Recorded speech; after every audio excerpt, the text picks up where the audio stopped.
Today we're going to talk about two more of the triangle congruence theorems.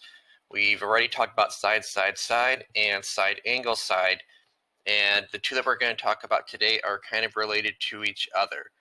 The first one is called angle, side, angle, or ASA, and notice that you have the S in the middle of the two angles. So just like with side, angle, side, how we had, let's write that down real quick, how we had the angle in the middle of the two sides, we call that the included angle. When we're talking about ASA, or angle, side, angle, that side is the included side, which means it has to be in between the two angles. So if we look at our picture here, you see side BC has one tick mark and side DF has one tick mark. That is the included side. Let's write that down. Included side. Because it is in between the two congruent angles. We have angle F is congruent to angle C, and angle D congruent to angle A. So let's go over here and write this out. So angle A was congruent to angle D. Side AC is congruent to side DF.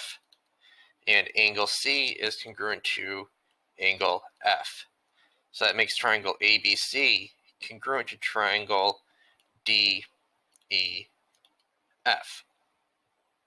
Well, now let's look at this one, which is called angle, angle, side. You'll notice that the S is after the two A's, so we have the congruent side is not included this time. So if we look at the same picture here, you're like, well, it looks exactly the same, except now BC is congruent to EF. So let's write that down. But angle A is still congruent to angle D. Angle C is congruent to angle F.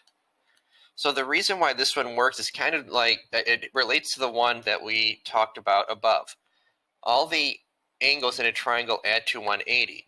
So like if angle A was 70 in both triangles, and angle C was 60 degrees in both triangles, because those two angles are congruent according to this picture, well, that would mean that angle E would have to be 50 degrees in both triangles, because all angles in a triangle add up to 180. So if we know that two angles are congruent, if we have two triangles and we have two pairs of congruent angles, it means that the third angle must also be congruent, because all angles in a triangle add up to 180. Well, what we have then is, if we look at this part right here, we have our angle, side, angle that we just talked about up above, where side BC is in between those two congruent angles, BC, and side EF is in between the angles E and F. So angle, angle, side is true, or is a theorem that uses the angle, side, angle postulate. If we have something that can be proven, two triangles that are proven by angle, side, angle, we could do some work and also prove it by angle, angle, side, and the reverse is true as well. If we can prove two triangles are congruent by angle, angle, side, then we can prove those two triangles congruent by angle, side, angle as well, with a little bit of extra work. So here, triangle ABC is congruent to triangle DEF. And now let's go down here and say, can the triangles be proven congruent with the information given in the diagram? If so, state the theorem or postulate that you could use. So we have side, side, side we could use. We have side, angle, side. We have angle, angle, side. And we have angle, side, angle that we could use. So for letter A, I don't see any sides that are congruent. Yes, these angles are congruent because they're vertical angles, but we don't have angle, angle, angle congruency. So this one is no.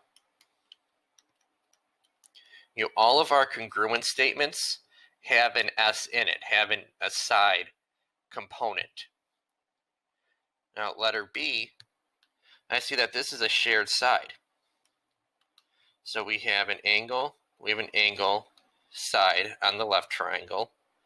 And on the right triangle, we have angle, side. So this is yes by angle, side. Over here, letter C, vertical angles are something that are always going to be with us.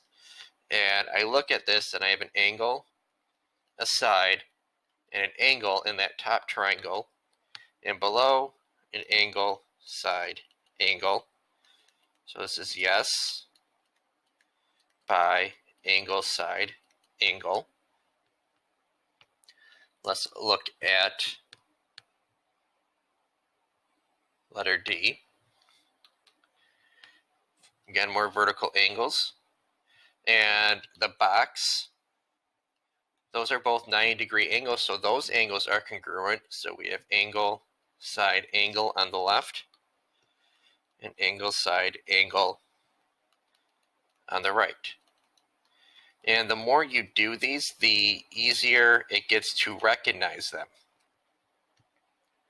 Now in letter E, I have side, and an angle. And I have an angle, side, and an angle here.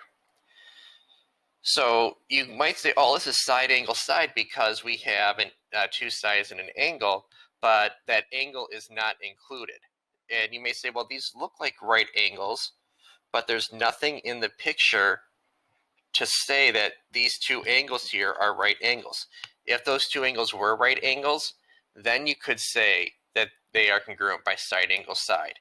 But they're not, and we do not have an ASA theorem. So this is a no. And then letter F, we have an angle, and the non-included side. And we have angle, and the non-included side on the bottom triangle. So this is a yes by angle, side. So this is just to really look at and see, can you recognize what angle, side, angle looks like and angle, side look like as well. All right, let's look at the next page. And example number 2 says, can triangle STW and triangle VWT be proven congruent with the information given in the diagram? If so, state our postulated theorem. So it might be better in letter A to draw out these two triangles separate because right now they're on top of each other. So we have triangle STW,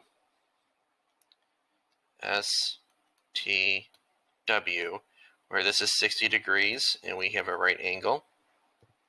And we have this triangle over here, VWT,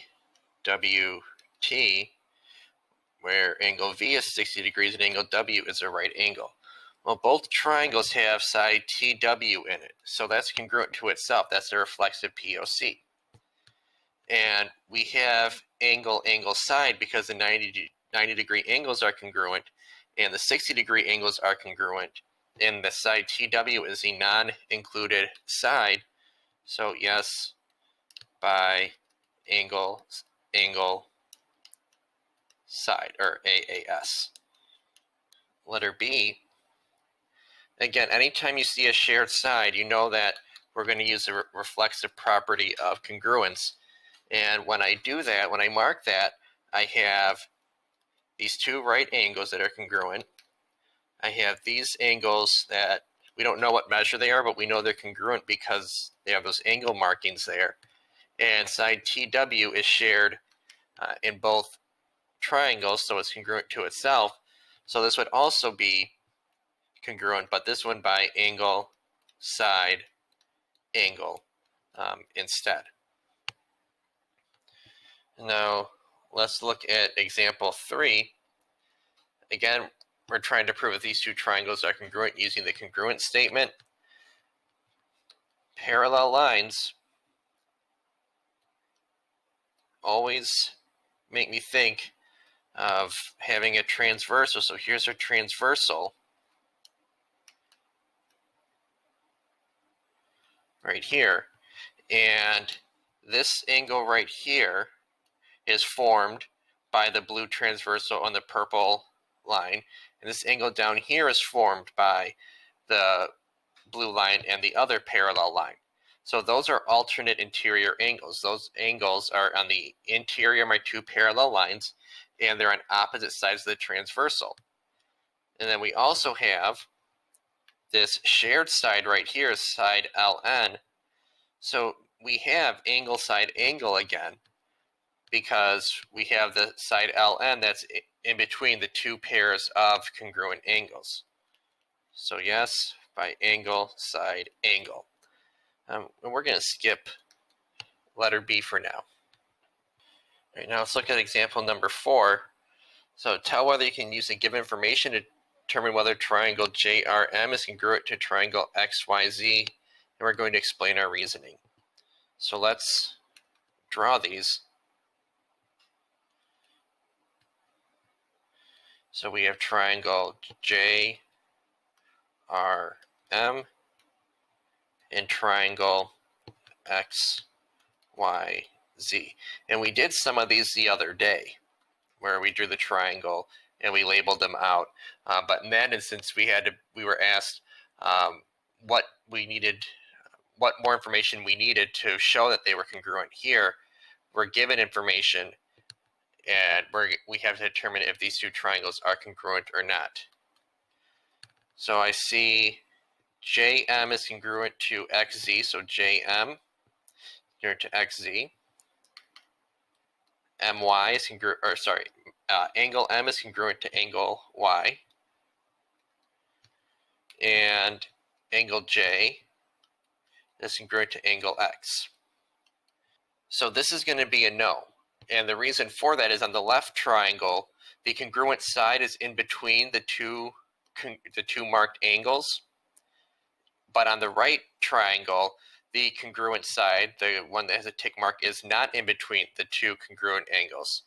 So this is a no.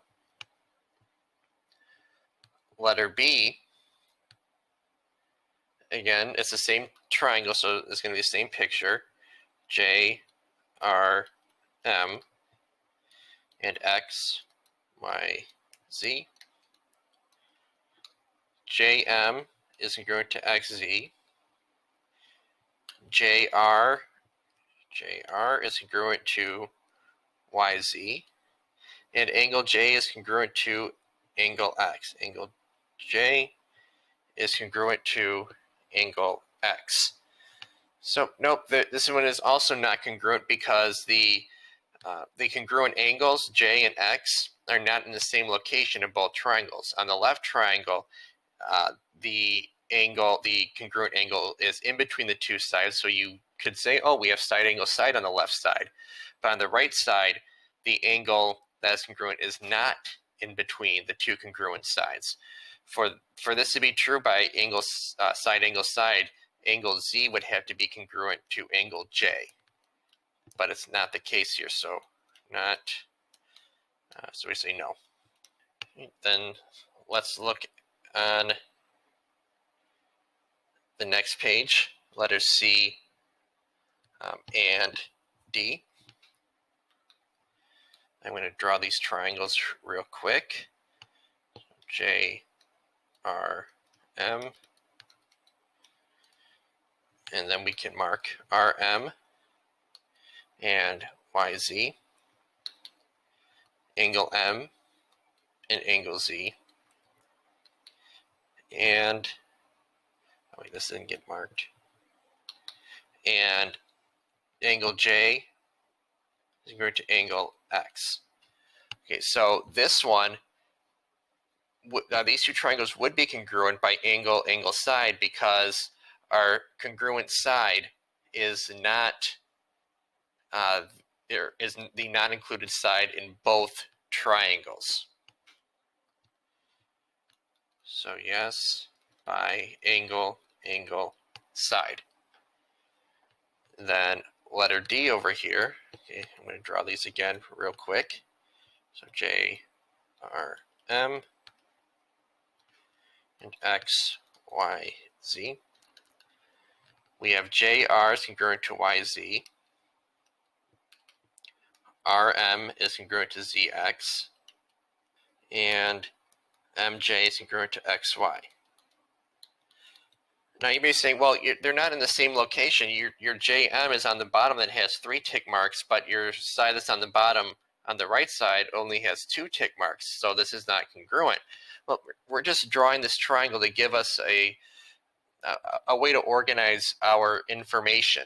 It doesn't matter what the triangles look like as long as you labeled the information correctly. So we have our 3 pairs of congruent sides. 1, 2, 3. So this is a yes by side, side, side. All right, now it is important to be able to look at and use all of the theorems here. If we look at example number 5, we're going to use the same picture, and I'm going to have you guys try this one. We're going to use the same picture for all parts, A, B, and C, and you're given 2 pieces of information for each problem, and what you need to do is to tell me what is the 3rd piece of information you need in order to make these 2 triangles congruent by angle, angle, side for the first one.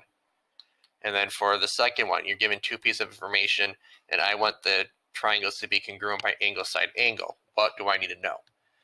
So you're going to basically be doing 3 separate problems. So I'm going to ask you to pause the video, try this example, and unpause it when you are done. All right, so this is the answers for parts A, B, and C. And you can see my work for the last one is still there on the picture. So hopefully you got these answers. If not, then ask about that. Maybe we need to review it a little bit. Maybe you need to go back and watch some of the previous videos on what these congruence theorems look like.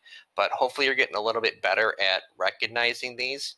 So when we combine them all and we start doing proofs, you're going to be really good at it. So thank you for watching the video. Make sure you like and subscribe.